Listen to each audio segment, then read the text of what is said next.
All right, this one is from Outlander Mom, and I've titled it Outlander Mom and the Flat Circle Confirmed.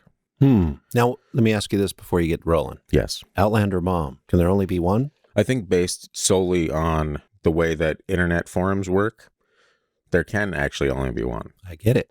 Yeah, because if there's two, you'd have a login problem. You know what I mean? There's probably Outlander Mom 1, Outlander Mom 2. I get it now. But there can only be one. Do they have to cut off each other's head at some point? We're not going to go there? You probably don't get the reference, huh? Highlander? That's what it was. That's what it was, yeah. So maybe I got the reference even more than you did. You did. So there you go. Nice. Highlander Mom can only be one. But that's not what we're here for. We're here to talk about the flat circle, your favorite. I love the flat a theory circle. We haven't talked about for quite some time, but this one will really get your blood flowing. I'm ready. Okay. It goes, I was 9, and we had just moved into a house built in the early 1900s. It was built on the spot of an earlier house. The house was full of old furniture and junk when we moved in. The old man who moved out had lived there for decades and his wife had died. One day, I went up to the attic to dig in the old trunks. I was looking at some old letters the old man wrote home during World War II and found a hoop skirt collapsed in the bottom of the trunk. I heard footsteps on the stairs and thought my pesky sister had followed me, so I waited silently for her to show so I could yell at her. Classic. I used to do that too. I'm going to yell at you so bad. Get up here. Yeah. Jody, let me yell at you. There you go. Shout out Jody. But instead, I saw the head and shoulders of a woman appear in the hole where the steps were. She was looking down at her feet as she climbed.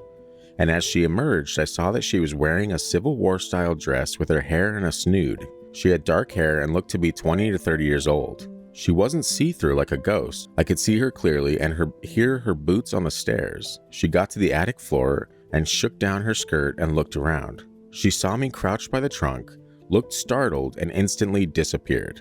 I stayed where I was, shocked but not really scared. I never saw or heard her again. That wasn't a ghost. Well, what do you think is like a weird time slip? Yeah. Yeah. For both. That's what I'm saying, dude. Like, you remember in Hill House, the Haunting of Hill House, where what's her name would see the ghost and she would terrify her as a child? Yeah. And then as it progresses, you're like, sorry, anyone that's never seen Haunting of Hill House, blow your ears for 10 seconds. Then as she's older, she realizes that it was her that was the ghost that she was seeing as a kid. Right. And so it was almost like this weird time loop with that house. But that's what I kind of get from this. Like, you have something from the 1900s climbing up the attic to go into her attic. She gets up there, shakes her skirt down, and she looks up and sees some futuristic kid crouching down by this trunk and is like, oh crap, and then disappears. Right then, the adrenaline flying into the old lady's brain and the child's brain just shut down that psychic connection. And brought them right back to reality. Yeah.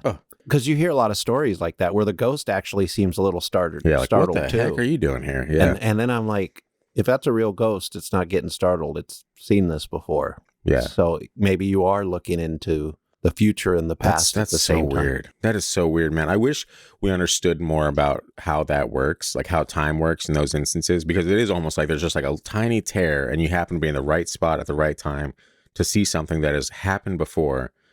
But then the whole flat circle, I keep want to say flat earth, and that is definitely not where we're going with this. But the whole time being a flat circle element of that, you're like, both of these are happening at the same time. Yeah. And so you have the ability to see that because we grasp time as like entirely different than it probably actually works. Like, we're just trying to figure it out ourselves. Still. Like, it's a human construct. So at the end of the day, like, we decide what time is. Yeah. It's time. Time to us is more like a straight line. But to Russ Cole on True Detective, it is a flat circle. This is one of the few stories that I found where it almost confirms that ideology, because you're like, how else could you explain that? How else could you explain something? If it was like that one story we told, the ghost kind of followed him and he was walking, right? Right. That you're like, okay, this ghost is witnessing something right here in the present. He's watching me do this. But this one goes up these stairs and it's like, oh crap, what the hell is that? Maybe it makes you look at the other story where the ghost is watching that kid tie his shoes.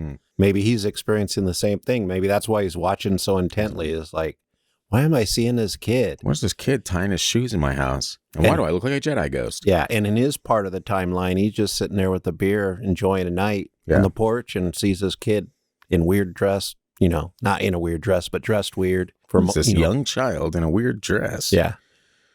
I don't know, man. Let's say you have the flat circle, right? You also have ghosts, because other stories have told us that like sometimes the ghosts are present and they're watching you do stuff, or they're not like startled by your presence or anything like that. So they're like in the moment. I think so. How can you have both? How can you have something where everything is happening at the same time? I think a flat circle makes it easier to explain things like ghosts because. But then there'd be like different. There'd be the ghost version. Then there'd be the living version. Then there'd be the future, and you'd be able to see like, you know what I mean, like. But your mind has to be able to filter out some useless information, or we'd go crazy anyway. So I'm sure it works when you're piercing the veil and seeing into the future and past. I mean, maybe.